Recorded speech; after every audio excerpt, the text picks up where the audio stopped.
მოგესალმებით. საპრეზიდენტო არჩევნებამდე 3 კვირა რჩება. 28 ოქტომბერს საქართველოს მოსახლეობა პირდაპირი წესით ბოლოჯერ აირჩევს საკუთარი ქვეყნის პრეზიდენტს. ასე რომ თქვენი ხმა ძალიან მნიშვნელოვანი და გადამწყვეტია. რა უნდა იცოდეთ იქამდე სანამ საარჩევნო უბანზე ხმის მისაცემად მიხვალთ. გადაცემაში ფოთი 69 საოლქო საარჩევნო კომისიის თავმჯდომარე სალომე როდონაია და თავმჯდომარის მოადგილე მარიკა გაწერელია გვესტუმნენ. ისინი ამ მომრჩევლისთვის საინტერესო კითხვებს უპასუხებენ. გეტყვით რომ დღევანდელი გადაცემა მომზადდა მეცხრე ტალღასთან პარტნიორობით. არასამთავრობო ორგანიზაცია ახალგაზრდა ინტელექტუალთა გაერთიანება ლაზარეს პროექტის ჩვენ ვირჩევთ პრეზიდენტს, რომელიც ხორციელდება CSKOS პროგრამის ფარგლებში. მოგესალმებით, დიდი მადლობა გადაცემაში მონაწილეობისთვის და პირველი შეკითხვა მე ექნება ქალბატონ სალომე თქვენთან. რამდენი ამომრჩეველია რეგისტრირებული ფოთში და ასევე რამდენი პრეზიდენტობის კანდიდატია რეგისტრირებული? დიდი მადლობა მაიკო სტუდიაში მოწვევისათვის. მე მოგესალმებით, მივესალმებით ჩვენს ამომრჩეველს. დღეს მდგომარეობით ფოთში არის 41369 ამომრჩეველი. რაც შეეხება პრეზიდენტობის კანდიდატებს, უკვე ცენტრალურ საარჩევნო კომისიას მიმართა პრეზიდენტობის მსურველმა კანდიდატებმა, ეს იყო 46 კანდიდატი, აქედან 20 პოლიტიკური პარტიის, ხოლო 26 საინიციატივო ჯგუფის. აქედან 21 მათგანს სხვადასხვა სამართლებრივი საფუძვლების გამო ეთქვათ უარი და დღესდღეობით უკვე ეს პროცესი დასრულებულია. რეალურად არის დღეს უკვე 25 პრეზიდენტობის კანდიდატი, აქედან 19 არის პოლიტიკური პარტიის, ხოლო 6 არის საინიციატივო ჯგუფის. როდი შეუძლია პრეზიდენტობის კანდიდატს მოხსნა საკუთარი კანდიდატურა? მოგახსენეთ პრეზიდენტობის კანდიდატს ნებისმიერ დროს შეუძლია მოხსნა საკუთარი კანდიდატურა, მაგრამ არაუგვიანის კენჭისყრის დღემდე 12 დღისა. ამისათვის მან წერილობით უნდა აცნობოს CSKOS. გასაგებია. და რამდენი უბანია ქალბატონ მარიკა ფოთში? ფოთში არის 32 საუბნო საარჩევნო კომისია. გასაგებია. ქალბატონ სალომე, დაიწყო თუ არა ამომრჩევლის ბარათების დარიგება და აქვე მინდა გკითხოთ, რომ არიან ისეთი ამომრჩევლები, ვინც წელს პირველად მიიღებენ არჩევნებში მონაწილეობას, ესეთები არიან ის ადამიანები, რომელთაც შეუსრულდათ 18 წელი. როგორც ვიცით, ასეთი პიროვნებებისთვის სპეციალურად რიგდება რაღაც წერილები. რა შინაარსის წერილებია ეს? კი ბატონო, მოგახსენებთ, ამომრჩევლის ბარათებს რაც შეეხება, ეს არის საინფორმაციო ხასიათის. მოგეხსენებათ, რომ პირველი სხდომები ჩატარდა, ჩვენ პირველივე სხდომაზე გადავცემთ საუბნო კომისიას ამომრჩევლის ბარათებს, რომლის დარიგებასაც იწყებს შემდეგ საუბნო კომისია. უკვე თითქმის უმრავლესობას დარიგებული აქვს ეს ბარათები, იმიტომ რომ დღეს უკვე არის 8 ოქტომბერი. ხოლო რაც შეეხება იმ ახალ ინიციატივას, რაზეც თქვენ საუბრობთ და რასაც აღნიშნავთ, მინდა გითხრათ, რომ ესე იგი ახალგაზრდების საარჩევნო და საზოგადოებრივ ცხოვრებაში ჩართულობის მნიშვნელობიდან გამომდინარე საარჩევნო ადმინისტრაციამ ზუსტად აი ეს ახალი ინიციატივა შესთავაზა ზოგადად ამომრჩეველს. დღეისათვის მინდა გითხრათ, რომ 45,000-ზე მეტი ასეთი ახალგაზრდა არის, ვინც პირველად იღებს არჩევნებში მონაწილეობას და მათთვის არის სპეციალური, ასე ვთქვათ, ფლაიერი, სადაც ქალბატონი თამარ ჟვანია მიმართავს მათ, რომ მაქსიმალურად ჩაერთონ ისინი არჩევნებში და აუცილებელია მათი ხმა მომავალი, ასე ვთქვათ, ჩვენი მომავლისთვის. ჩვენ მინდა გითხრათ, რომ ყველა საუბნო საარჩევნო კომისიის წევრი გავაფრთხილეთ, რომ აუცილებლად ამომრჩევლის ბარათთან ერთად ეს უნდა დარიგებული იყო კონკრეტულად, უნდა მისულიყო კონკრეტულ პიროვნებასთან, თუ კი ეს ადამიანი სახლში არ დახვდებოდათ, უნდა დაებრუნებინათ ჩვენთვის აი ეს ამომრჩევლის ბარათი ამ ფლაიერთან ერთად. ქალბატონ მარიკა, არის თუ არა უბნები მზად არჩევნებისთვის? მოგახსენებთ, ყოველდღიურად ურთიერთობა გვაქვს საუბნო საარჩევნო კომისიებთან, მაქსიმალური ინფორმაციას ვღებულობთ თითოეული იმ პრობლემის შესახებ, რომელიც არის საუბნო საარჩევნო კომისიებში და დღის მდგომარეობით ყველა ხარვეზი მინიმუმამდე არის დაყვანილი. და ასევე როდემდე აქვთ პარტიებს ვადა კომისიის წევრის შეცვლის? საქართველოს საარჩევნო კოდექსის 29 მუხლის მეცხრე პუნქტის თანახმად კენჭისყრის დღემდე ბოლო 15 დღის განმავლობაში დაუშვებელია კომისიის წევრის გამოწვევა. გასაგებია. ქალბატონ სალომე, ტარდებათ თუ არა საოლქოსა და უბნის კომისიის წევრებს ტრენინგები და რა სახისაა ეს ტრენინგები? მოგახსენებთ, უკვე მრავალი წელია, რაც ტარდება ტრენინგი როგორც საოლქო კომისიებისთვის, ასევე საუბნო საარჩევნო კომისიის წევრებისთვის. საოლქო კომისიას უკვე ჩაგვიტარდა ეს ტრენინგი. მივიღეთ ყველა იმ საჭირო მასალა, რასთან დაკავშირებითაც უშუალოდ ზოგადად საოლქო საარჩევნო კომისია მუშაობს. ხოლო რაც შეეხება საუბნო კომისიასთან დაკავშირებულ ტრენინგებს, 4 ეტაპად ტარდება ეს ტრენინგი. პირველი ეტაპი უტარდებათ ხელმძღვანელ პირებს, თავმჯდომარე მოადგილე მდივანს. მეორე ეტაპი ეს არის მხოლოდ კომისიის წევრები ხელმძღვანელი პირების გარდა, მესამე ეტაპი ისევ ხელმძღვანელ პირებს და მეოთხე ეტაპი მთლიანად 12-ვე კომისიის წევრს და ეს იქნება ბოლოს უკვე კენჭისყრის დღის ინსცენირება, ანუ რა პროცედურები უნდა გაიაროს კონკრეტულად უბანმა არჩევნების დღეს. მინდა გითხრათ, რომ პირველი ეტაპი უკვე დასრულებულია, ხოლო რაც შეეხება მეორე ეტაპს, ის დღესაც ეხლაც მიმდინარეობს საოლქო კომისიაში და ამ ტრენინგს ატარებს ჩვენი ორი ტრენერი. გასაგებია, ქაბატონ მარიკა, რა ცოდნას იღებს უბნის კომისიის წევრები ამ ტრენინგებიდან? მოგახსენებთ, როგორც ქალბატონმა სალომემ თქვა, ტრენინგები რამოდენიმე ეტაპად არის გაყოფილი. პირველი ეტაპი, როგორც აღნიშნეთ, არის ხელმძღვანელი პირები, სადაც ისინი უშუალოდ გადიან სწავლებას იმის შესახებ, არჩევნების დღემდე რა პროცედურები უნდა ჩაატარონ და ამის შემდგომ გადიან უკვე ხელმძღვანელი პირები, როგორც საორგანიზაციო, ასევე საზედამხედველო ფუნქციებს სწავლობენ კომუნიკაციას საოლქო საარჩევნო კომისიებთან, უმთავრესი რაც არის, ეს არის ამომრჩევლის პერსონალური ინფორმაციის დაცვას და უკვე კენჭისყრის დღის პროცედურებს. მეორე ეტაპი, როგორც მოგახსენეთ, მიმდინარეობს ეხლაც ამჟამად.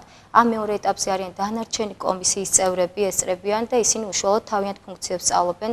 როგორიც არის ეს კენჭისყრის დღემდე ჩასატარებელი პროცედურები, შემდგომ ვისაუბრებთ ამაზე, რომ მთავარი არის ამორჩეველთა სიების ფორმირება, აქვე სწავლობენ ისინი თუ როგორ უნდა მოხდეს განაცხადების შევსება, არჩევნების დღეს როგორ უნდა მოხდეს უბნის გახსნა, ფუნქციების გადანაწილება წილისყრის საშუალებით და მსგავს პროცედურებს, აქედან დაწყებული უბნის დახურვამდე. გასაგებია. და აქვე გკითხავთ, მნიშვნელოვანია დამკვირვებლისა და წარმომადგენლის როლი არჩევნებში. რისი უფლება აქვთ მათ და შესაბამისად რისი უფლება არ აქვთ არჩევნების დღეს? ყველაზე მთავარია, ზუსტად ამ ტრენინგებთან დაკავშირებითაც მინდა გითხრათ, რომ ზუსტად ამას სწავლობს თითოეული კომისიის წევრი, რომ საარჩევნო უბანზე დაკვირვების უფლება ვისაც აქვს, იცოდეს მათი უფლებები. აქვე გეტყვით, რომ წარმომადგენელზე დამკვირვებელს უფლება აქვს ნებისმიერ დროს იმყოფებოდეს შესაბამის საუბნო საარჩევნო კომისიაში, სადაც აქვს მას რეგისტრაცია გავლილი.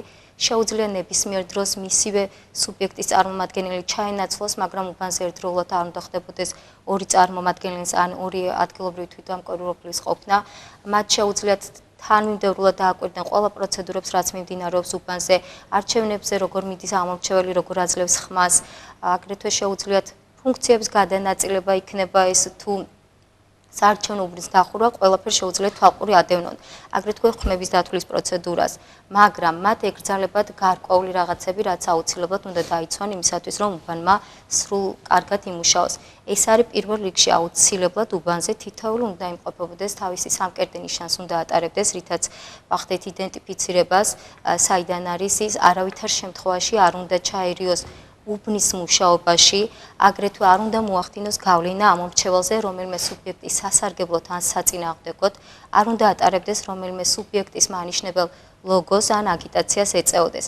აგრეთვე მინდა გითხრათ, რომ თითოეულ მათგანს, ვისაც უფლება აქვს უბანში იმყოფებოდეს, მათ შეუძლიათ აწარმოონ ფოტო-ვიდეო გადაღება, მაგრამ ამისთან დაკავშირებით არსებობს გარკვეული რეგულაციები, რაც მდგომარეობს იმაში, რომ ეს არის CESCO-ს 2017 წლის 33 დადგენილება, რომლის საფუძველზეც 5 წუთის განმავლობაში მათ შეუძლიათ თავისუფლად გადაადგილდნენ, ისე როგორც მოგეხსენებათ ჩვენ ვისაუბრეთ, რომ უნდა მოხდეს ამორჩევლის პერსონალური ინფორმაციის დაცულობა უნდა მოხდეს, ამის გარეშე შეუძლიათ გადაიყვან 5 წუთის განმავლობაში და ამის შემდგომ უკვე ნებისმიერ საუბნო საარჩევნო კომისიის თავმჯდომარეს გამოყოფილი აქვს შესაბამისი ადგილი, სადაც შეიძლება მოხდეს კამერის დაყენება და მთელი დღის განმავლობაში შეუძლიათ გადაიყვან აწარმოონ ფოტო-ვიდეო გადაღება.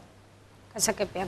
ქაბატონ სალომე, როგორ ხდება პრესისა და ადგილობრივი არასამთავრობო ორგანიზაციების რეგისტრაცია და ვადებიც როგორია? კი ბატონო, ესე იგი, რაც შეეხება ადგილობრივ სადამკვირვებლო ორგანიზაციას, მათ განცხადებით უნდა მიმართოს შესაბამის საოლქო საარჩევნო კომისიას კენჭისყრის დღემდე, ანუ არჩევნების დღემდე არაუგვიანის მე-10 დღისა. აუცილებლად უნდა წარმოვადგინონ მეწარმეთა და არასამეწარმეო არაკომერციული იურიდიული პირის შესახებ ამონაწილი რეესტრიდან, სადაც ესე იგი აუცილებლად უნდა იყოს მითითებული, თუ რომელ ოლქში სურთ მათ დაკვირვება. და კომისია ამ განცხადებას განიხილავს 5 დღის ვადაში. რაც შეეხება, ესე იგი, კომისიის მდივანი ამ სიის წარდგენიდან 2 დღის ვადაში, ესე იგი, რეგისტრაციაში ატარებს ამ დამკვირვებლებს და შემდეგ გადასცემს მათ მოწმობებს, რომელიც ამავდროულად არის, რა თქმა უნდა, მათი სამკერდე ნიშანი.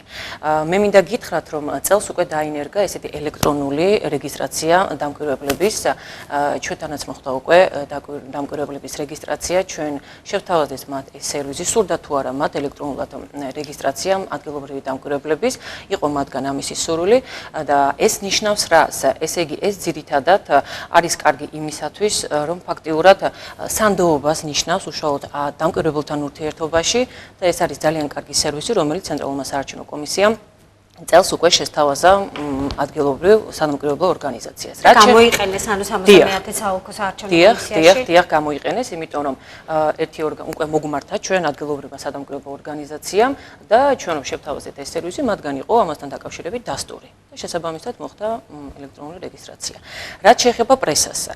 პრესის შემთხვევაში მინდა გითხრათ, რომ ესე იგი მას შეუძლია მომართოს საოლქო საარჩევნო კომისიას არჩევნების დღემდე არაუგვიანეს მეხუთე დღისა და უნდა წარადგინოს როგორც ესე იგი აი ამ თავისი წარმომადგენლების პირადი მოწმობები, აგრეთვე პასპორტის ქსეროასლები, ფოტოსურათებიც უნდა წარადგინოს მან. მინდა გითხრათ, რომ თუკი ორგანიზაცია აწარმოებს რეგისტრაციას, ამ შემთხვევაში მათ უნდა წარმოადგინონ ასევე მეწარმეთა და არამეწარმეთა არაკომერციული, როგორც უკვე აღნიშნეთ, დამკვირვებლებთან დაკავშირებით უნდა წარმოადგინონ ეს უკვე სააგენტოს მიერ გაცემული ესე იგი განცხადება წარდგენამდე ბოლო 10 დღის განმავლობაში ეს ამონაწერი. აი ამის შემდეგ კი უკვე ესე იგი აი ამის ნამდვილობას, აი ამის გადამოწმებას დადასტურების მიზნით უკვე აქვს CSK-ს და აი ამ სამსახურს ერთმანეთთან კომუნიკაცია და შესაბამისად ეს არის უკვე ხელმისაწვდომი და მოხდება ამის გადამოწმება. განცხადების წარდგენიდან 2 დღის ვადაში კი კომისიის მდივანი ჩვეულებრივად, ესე იგი, როგორც არის წესი, ამისი წვეთწესისა და მასობრივი ინფორმაციის ამ საშუალებების აკრედიტაციის საკითხს და 1 დღის ვადაში გადაცემს მათ სათანადო მოწმობას. ხოლო თუ კი უარს ვეტყვით კონკრეტულ პრესას, ან მედიის წარმომადგენლებს აკრედიტაციაზე, ამ შემთხვევაში აუცილებლად ეს უნდა იყოს დასაბუთებული და განკარგულებას, რომელსაც ჩვენ მათ გადავცემთ უარის თქმის შემთხვევაში, აუცილებლად უნდა იყოს მიზეზი შეგმითითებული, თუ რატომ ვეუბნებით კონკრეტულ მედია საშუალებას აკრედიტაციაზე უარს. საკეპია. და კითხავთ ასევე, ვის აქვს უფლება სხდომებს დაესწროს და ასევე იმყოფებოდეს კენჭისყრის პერიოდში შენობაში. კი ბატონო, მოგახსენებთ, რახან უკვე შევეხეთ აი ამ თემას ადგილობრივი სადამკვირვებლო ორგანიზაციის და წარმომადგენლების, მინდა გითხრათ, რომ ესე იგი სხდომებზე დასწრების უფლება აქვს ყველა იმ აკრედიტირებულ მედია საშუალებას, ასევე სადამკვირვებლო ორგანიზაციას, სუბიექტის წარმომადგენელს, ასევე საერთაშორისო დამკვირვებლებს, ხოლო რაც შეეხება კენჭისყრის შენობაში, უფლება აქვს იმყოფებოდეს როგორც საუბნო კომისიის წევრები, ასევე ზემდგომი საოლქო კომისიის, ანუ ადმინისტრაციის წევრები, ასევე საარჩევნოებზე რეგისტრირებულ წარმომადგენლებს, მაგრამ მხოლოდ ერთს, ისინი შეიძლება დღის განმავლობაში ერთმანეთს შეინაცვლოს, ერთი გავიდეს და მეორე შემოვიდეს, ასევე შეუძლიათ იყვნენ ადგილობრივი სადამკვირვებლო ორგანიზაციის ისიც თითო-თითო დამკვირვებელი, ხოლო რაც შეეხება საერთაშორისო სადამკვირვებლო ორგანიზაციას, ამ შემთხვევაში შეიძლება იმყოფებოდეს 2, მაგრამ თუ კი მათ ახლავთ თარჯიმანი, აუცილებლად უნდა იყოს ეს თარჯიმანი მასთან ერთად. რაც შეეხება მედიის აკრედიტირებულ წარმომადგენლებს, არაუმეტეს 3 წარმომადგენელს შეუძლია იმყოფებოდეს კენჭისყრის შენობაში. გასაგებია, მარიკა, რა საგანმანათლებლო პროექტებს ახორციელებს ცენტრალური საარჩევნო კომისია? და რა სახისაა? ცენტრალური საარჩევნო კომისია სასწავლო ცენტრთან ერთად ძალიან ბევრ საგანმანათლებლო პროექტს ახორციელებს. მე დავიწყე პირველ რიგში იქიდან, თუ რა პროექტები განხორციელდა ჩვენს ქალაქში. 2 დღის წინ სულ რაღაც დავამთავრეთ საინფორმაციო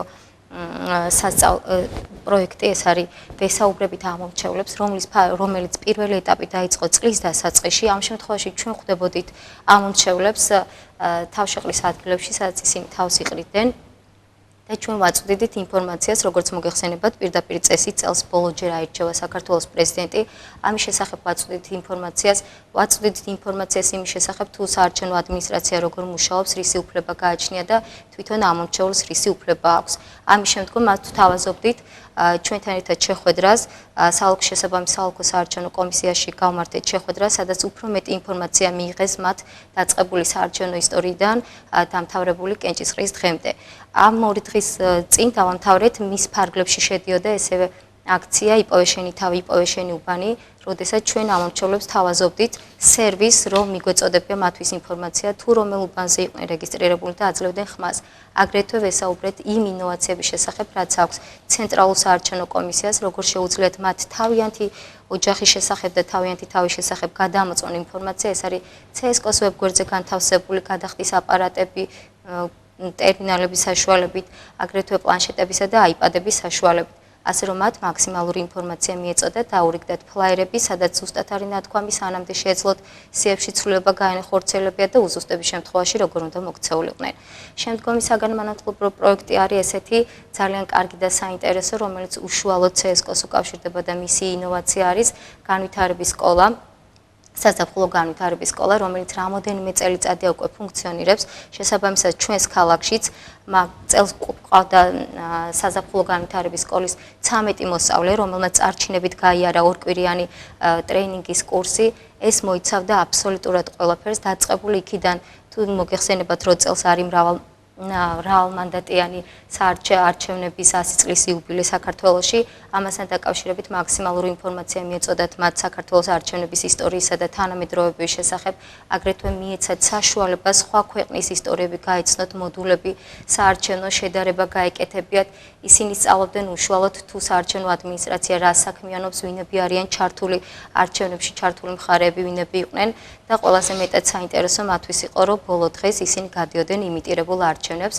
თვითონ თითოეული ცოდნა, რაც კი მიიღეს მედიის შესახებ, წარმომადგენლების დამკვირვებლის ამომრჩევლის შესახებ, რისი უფლება ჰქონდა და რისი არა, ბოლო დღეს მათ მოირგეს ყველა ეს საკუთარ თავზე და თვითონვე განახორციელეს იმიტირებული არჩევნები.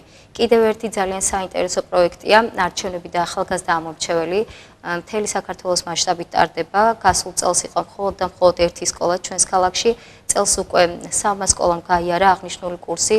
თქვენ მოგეხსენებათ ქალბატონმა სალომემ თქვა, რომ განვითარებული ამომრჩეველი გაცილებით უფრო მნიშვნელოვანია ჩვენი ქვეყნისათვის, ვინაიდან მას უფრო მეტი ინფორმაცია აქვს, იცის როგორ მოიქცეს საარჩევნო უბანზე, როგორ გადაამოწმოს საკუთარი თავი და ამიტომ CSK-ს ვრუნავს ზუსტად ამისათვის.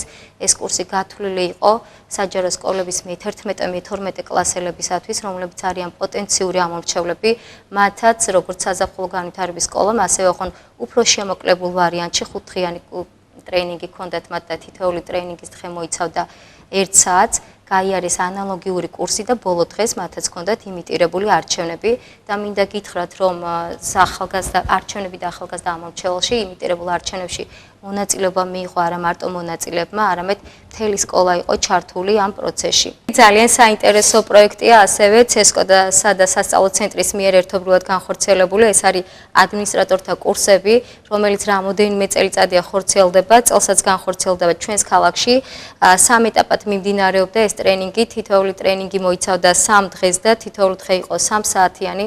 შესაბამისად ტრეინინგის მონაწილეები გადიოდნენ შესაბამის სწავლებას, ეს მოიცავდა როგორც კენჭისყრის დღემდე ჩასატარებელ პროცედურებს, ასევე მთელი კენჭისყრის დღის განმავლობაში მიმდინარე პროცესებთან დაკავშირებით, ეს იქნებოდა უბნის გახსნა, ფუნქციების გადანაწილება წილისყრით, მდივნის ფუნქცია იქნებოდა რეგისტრატორის, ნაკადის მარეგულირებელის, ყურძე ზედამხედველის, ასევე როგორ ხდებოდა გადასატან ყურძე გაყოლა, საჩივრებზე ზედამხედველობა და დამთავრებული იმით, თუ როგორ ხდებოდა უბნის დახურვა, შესაბამისად ხმების დათვლა და ასე შემდეგ.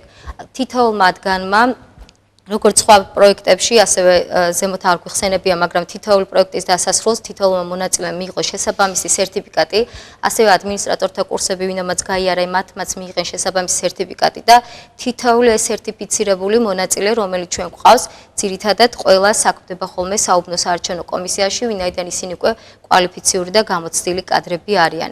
აქვე ამასთან ერთად დავძენდით, რომ წლის დასაწყისში CSK-ს ჰქონდა ტრენერთა გადამზადებისა და უნარების შემსწავლელი ტრეინინგი, სადაც მოხდა საარჩევნო ადმინისტრაციის თანამშრომლების დაატრეინინგება, სადაც თითოეულმა ადმინისტრაციის თანამშრომელმა ძირეულად შეისწავლა თუ როგორ უნდა მოხდეს თავად ტრეინინგის შემუშავება, გეგმის დამუშავება, დაწერა, მომზადება, სლაიდების სახით გაშვება და ასე რომ მათი სახით კიდე ძალიან ბევრი კვალიფიციური ტრეინერი შეემატა საარჩევნო ადმინისტრაციას. აქვე იმასაც დავძენდი, რომ მართალია ჩვენს ქალაქში არ განხორციელებულა, მაგრამ ძალიან ბევრი სასწავლო კურსი აქვს, რომელსაც ახორციელებს, ეს იქნება მედიასთან ურთიერთობის საკითხები, ადგილობრივ დამკვირვებლებთან ურთიერთობა თუ ასე შემდეგ.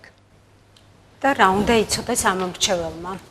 მოგახსენებთ, რა უნდა იცოდეს ამორჩეველმა, მე ზუსტად მინდა რომ დეტალურად გავიარო ეს თემები, ანუ როგორ უნდა განახორციელოს საკუთარი, ანუ ნება როგორ უნდა გამოხატოს. პირველ რიგში ამორჩეველი ცხადდება საარჩევნო უბანზე, მას ხვდება ნაკადის მომწესრიგებელი, რომელიც არეგულირებს ამორჩევლის ნაკადს, აუცილებლად მოსთხოვს ამორჩეველს, რომ თხოვს, რომ ესე იგი პირადობის დამადასტურებელი მოწმობა წარუდგინოს, ან საქართველოს მოქალაქის პასპორტი, ამის შემდეგ უკვე აკვირდება რეგისტრატორთან თუ კი არის 2-ზე მეტი ამორჩეველი, აყოვნებს ამ ამორჩეველს, ხოლო შემდეგ უკვე მიუთითებს თუ ვისთან, რომელ რეგისტრატორთან უნდა მივიდეს ის. ამის შემდეგ, რაც ამორჩეველი უკვე მივა რეგისტრატორთან, რეგისტრატორი ისევ თხოვს მას თავის პირადობის დამადასტურებელ მოწმობას, ამოწმებს არის თუ არა კონკრეტული ამორჩეველის სიაში და მოგეხსენებათ, რომ სამაგიდო სიები არის ფოტოსურათიანი, ასევე ამოწმებს იდენტურობას ამ პირადობის მოწმობის საფუძველზე, ხოლო მას შემდეგ, რაც დარწმუნდება, რომ კონკრეტული ამორჩეველი არის სიაში, ამ შემთხვევაში, ესე იგი უკეთებს მას მარკირებას, მარკირების შემდეგ ხელს აწერს სიაში, ხოლო შემდეგ უკვე ამორჩეველს აწერინებს ხელს აი ამ ხელმოწერის გრაფაში. შემდეგ პროცედურას რაც შეეხება, ამის შემდეგ რეგისტრატორი უკვე გადასცემს ყველაზე მნიშვნელოვანს, ეს არის საარჩევნო ბიულეტენი, რა თქმა უნდა ეს უნდა იყოს ხელმოწერილი და ბეჭედ დასმული. და ამის შემდეგ უთითებს ამორჩეველს მივდამდეს და გამოხატოს საკუთარი ნება, რა თქმა უნდა, ფარული კენჭესხლის კაბინაში. ამორჩეველი შედის ამ კაბინაში, გამოხატავს საკუთარ ნებას, შემდეგ კეცავს ბიულეტენს, გამოდის და უკვე მიდის ყუთის ზედამხედველთან, სადაც დევს კონვერტი, ყუთის ზედამხედველი მიუთითებს, რომ აიღოს ერთი კონვერტი, მოათავსოთ შიგნით ეს ბიულეტენი და ამის შემდეგ ხსნის ჭრილს, ყუთის ჭრილს და უთითებს ამორჩეველს, რომ მოათავსოს ეს კონვერტი, რა თქმა უნდა, ბიულეტენი კონვერტი უკვე ყუთში. ამის შემდეგ კი აუცილებლად დაუყოვნებლივ უნდა დატოვოს ამორჩეველმა კენჭესხლის შენობა. ეს არის ის ძირითადი პროცედურა, რასაც გადის თითოეული ამორჩეველი კენჭესხლის დღეს. კარგით, თუ ამორჩეველი საკუთარ თავს სიაში ვერ აღმოაჩენს, ამ შემთხვევაში რა ხდება და როგორ?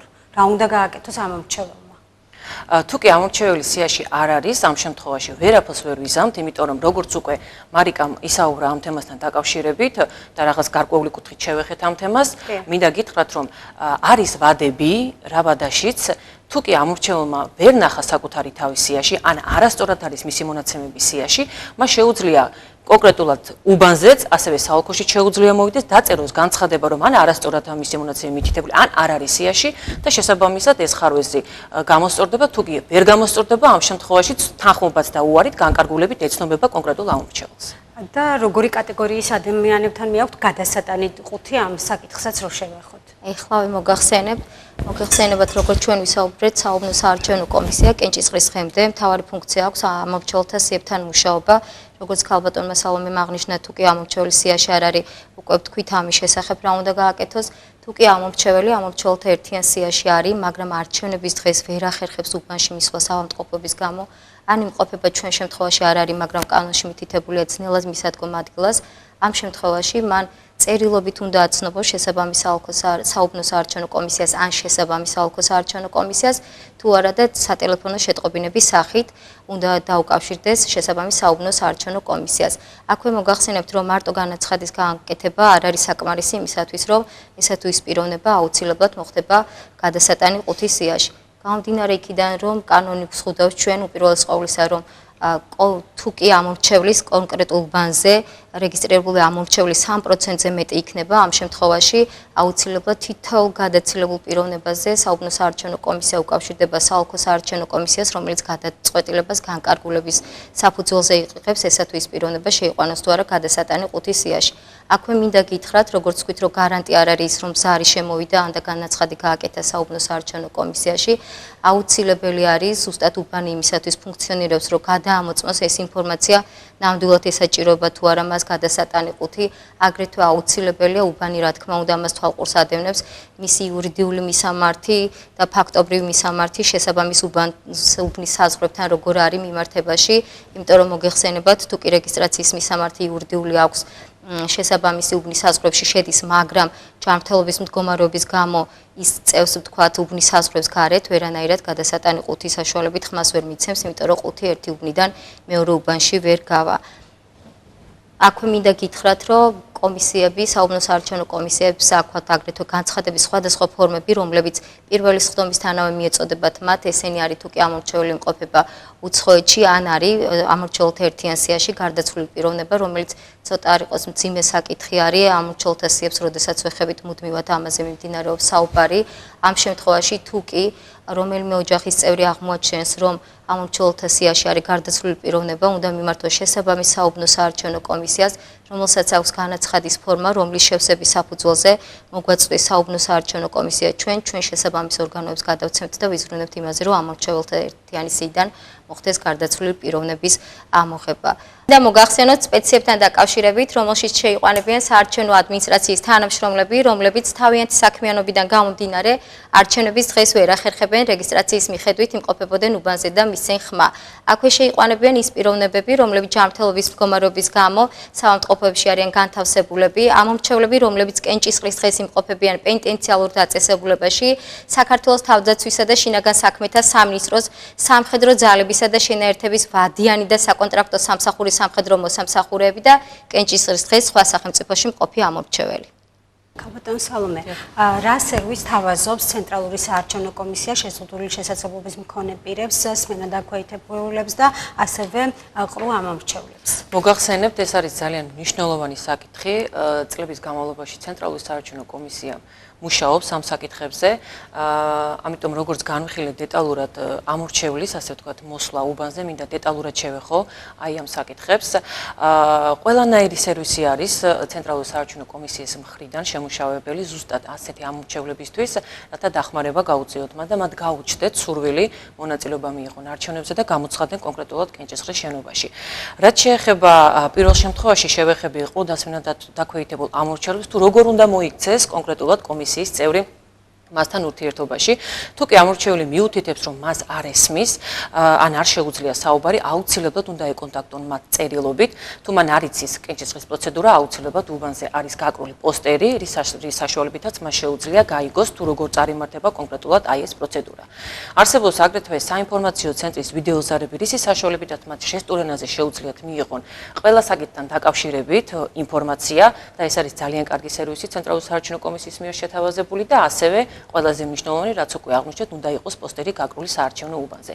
რაც შეეხება მხარდაჭერის მიმღები პირები, თქვენ ეს არ გიხსენებიათ, მაგრამ მე უნდა ვახსენო ეს ადამიანები, ეს არის ქმედუნარიანი, ფსიქოსოციალური საჭიროების მქონე პირები, 18 წლის ასაკის მიღწეულები, რომელსაც აქვს მყარი ფსიქიკური, ანუ ინტელექტუალური დარღვევები და მინდა გითხრათ, რომ ამ შემთხვევაშიც თუ ასეთ პირს არ შეუძლია საუბარი და არ იცის ხმის მიცემის პროცედურა, ანალოგიურად უნდა აჩვენონ ის პოსტერი, რაც არის გაკრული საუბნო კომისიაში და ასევე უნდა იცოდეს საუბნო კომისიის წევრმა, რომ ამ ადამიანებს შეუძლიათ მონაწილეობა მიიღონ როგორც დამოუკიდებლად, ასევე ვინმეს დახმარების საშუალებითაც. რაც შეეხება უსინათლო და მცირემხედველ ამორჩევლებს, ამ შემთხვევაში თუ კომისიის აუცილებლად კომისიის წევრმა უნდა თხოვოს მათ, რომ გადაადგილებისას ხომ არ სჭირდება დახმარება. თუ კი დახმარება სჭირდება ამ კონკრეტულ შემთხვევაში, აუცილებლად კომისიის წევრმა უნდა გაუწოდოს მას ხელი ისე, რომ ოდნავ შეეხოს მის მაჯას და აუცილებლად უნდა ესაუბროს მას მკაფიოდ და ნელა. აი ამის შემდეგ უკვე ჩვეულებრივად გადის ყველა ეს პროცედურა, რაც ჩვეულებრივად ამორჩეველი გადის, აუცილებლად მიაწოდებს მას ჩარჩო ფორმა არის სპეციალური, სადაც იდება ეს ბიულეტენი და ამის საშუალებით ამორჩეველი აძლევს ხმას. რაც შეეხება ეტლით მოსარგებლე ამორჩევლებს, თუ კი მათთან საუბარი გაგრძელდა ესე იგი ერთ წუთზე მეტხანს აუცილებლად კომისიის წევრი უნდა ესე იგი მის პირისპირ უნდა დაჯდეს და უნდა დაიწყოს მასთან საუბარი. ასევე გაანთავისუფლოს გზა, არ უნდა დააბრკოლოს მისი გადაადგილება უბანზე და ასევე თუ კი უბანი ადაპტირებულია და ეს არის ძალიან მნიშვნელოვანი, ამ შემთხვევაში აუცილებლად უნდა იყოს საუბნო კომისიაში განთავსებული კაბინა, რომელიც არის განკუთვნილი სწორედ ეტლით მოსარგებლე ამორჩევლებისთვის. რაც შეეხება ზედაკიდურების გარეშე მყოფ ამორჩევლებს, ამ შემთხვევაში აუცილებლად უნდა ახსოვდეს კომისიის წევრს და უნდა იცოდეს, იმიტომ რომ ისინი გადიან ძალიან მნიშვნელოვან ტრენინგების კურსს, არ უნდა მოახდინონ ასეთი ადამიანის მარკირება, არ შემოწმება და რა თქმა უნდა მარკირება თავისთავად არ უნდა მოახდინონ და რეგისტრატორმა უნდა იცოდეს, რომ მის გრაფაში სადაც ესეთი ამორჩეველი აწერს ხელს, ხელმოწერის გრაფაში უნდა მიუთითოს ფიზიკური მდგომარეობა, აუცილებლად და შემდეგ ეს ადამიანი სხვა ამორჩევლის დახმარებით, ოღონდ თვითონ რომელსაც აირჩევს, შედის ამ კენჭისყრის კაბინაში და აფიქსირებს საკუთარ ნებას. აქვე მინდა აღვნიშნო, რომ ის სერვისები, რაც არის, ეს არის ვიდეო რგოლები, არის აგრეთვე ჟესტურ ენაზე, აქვს CSGO-ს თავისი გარკვეული ვებგვერდები, არის უსინათლო ამორჩევლებისთვის და ასე შემდეგ. ეს არის ყველაზე კარგი პროექტები, რაც კი არის განხორციელებული ცენტრალური საარჩევნო კომისიის მიერ. და მე მინდა აღვნიშნო, რომ მარიკას დამეთანხმება, ჩვენ როდესაც ვატარებდით ახლა ვესაუბრებით ამორჩეველს, იპოვე შენი თავი, იპოვე შენი უბანი. კონკრეტულად მე შევეჩეხი ამორჩეველს, რომელიც იყო ეტლით მოსარგებლე, მას გადავეცით, რა თქმა უნდა, ეს ამორჩევლის ბარათი და მან თქვა, რომ მე არჩევნებში მონაწილეობას არ ვიღებ. ცოტა არ იყო ჩვენთვის იყო გასაკვირი და რო შევეკითხეთ რატომ, უბრალოდ არ მინდა. ეს იყო 21 წლის ახალგაზრდა. ჩვენ უთხარით, რომ რა სერვისები არსებობს, არის ყველანაირი პირობა შექმნილი იმისათვის, რომ კონკრეტულად ესეთი ამორჩეველი მივიდეს უბანზე. იმედია, ჩვენმა ასე თქვა ძალისხმევა გამოიღებს შედეგს და ეს პიროვნება გამოცხადება უბანზე. გასაგებია. ამ დროისთვის საოლქო საარჩევნო კომისიაში და ასევე საუბნო საარჩევნო კომისიებში რამდენი საჩივარი დაიწერა, რა სახისაა და მოხდა თუ არა ამ საჩივრების განხილვა?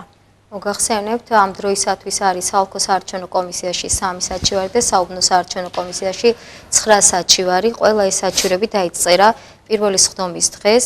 საჩივრები იყო ანალოგიური, ძირითადად იყო საჩივრები იმასთან დაკავშირებით, რომ ტექნიკურად გაუმართავი იყო უბანი, კერძოდ ქსეროქსის აპარატები არ იყო უბნებზე განთავსებული და მეორე ტიპის საჩივრები შეეხებოდა იმას, რომ პიროვნებების იდენტიფიცირება პირადობის მოწმობის საფუძველზე არ მოხდა. უბანზეც და საოლქო საარჩევნო კომისიაშიც ანალოგიური საჩივრები იყო, რომელზეც ყველაზე პასუხი გაცემულია როგორც საოლქოში, ასევე საუბნო საარჩევნო კომისიებში. რა ხდება რეგისტრაციიდან მოხსნილი, რეგისტრაცია ძალადაკარგული ან მისამართის მითითების გარეშე რეგისტრირებული საქართველოს მოქალაქეებისთვის? მოგახსენებთ, ამ შემთხვევაში რეგისტრაციიდან მოხსნილი ან რეგისტრაცია ძალადაკარგული ამორჩეველი, ამორჩეველთა ერთიან სიაში შედიან ბოლო რეგისტრაციის ან ფაქტობრივი საცხოვრებელი ადგილის მიხედვით.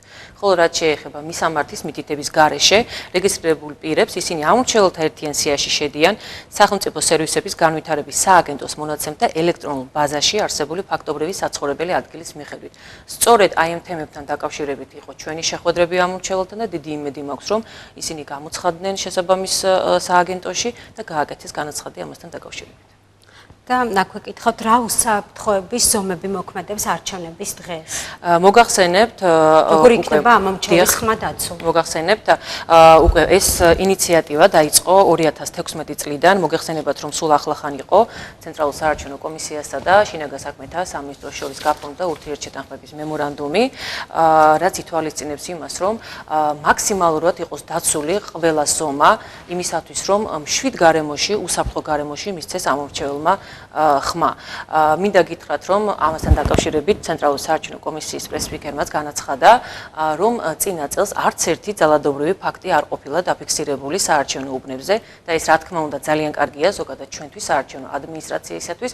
დიდი იმედი მაქვს, რომ წელსაც არჩევნები ჩაევლის ყოველგვარი ძალადობისა და ასე ვთქვათ კონფლიქტების გარეშე და აქვე მინდა გითხრათ, რომ თუ კი რაიმე მოხდა კენჭისყრის შენობაში, ამ შემთხვევაში რა თქმა უნდა ამას ყველაფერს ამაზე რეაგირებას აკეთებს საუბნო საარჩევნო კომისიის თავმჯდომარე, ასევე შეუძლია მან გამოიძახოს პოლიციის მუშაკები, მაგრამ როგორც კი კონკრეტული რაღაც გარკვეული შეფერხება ასე ვთქვათ ჩადგება ჩოულ ფორმაში, აუცილებლად მათ უნდა დატოვონ კენჭისყრის როგორც ტერიტორია, ასევე ის უბანიცა.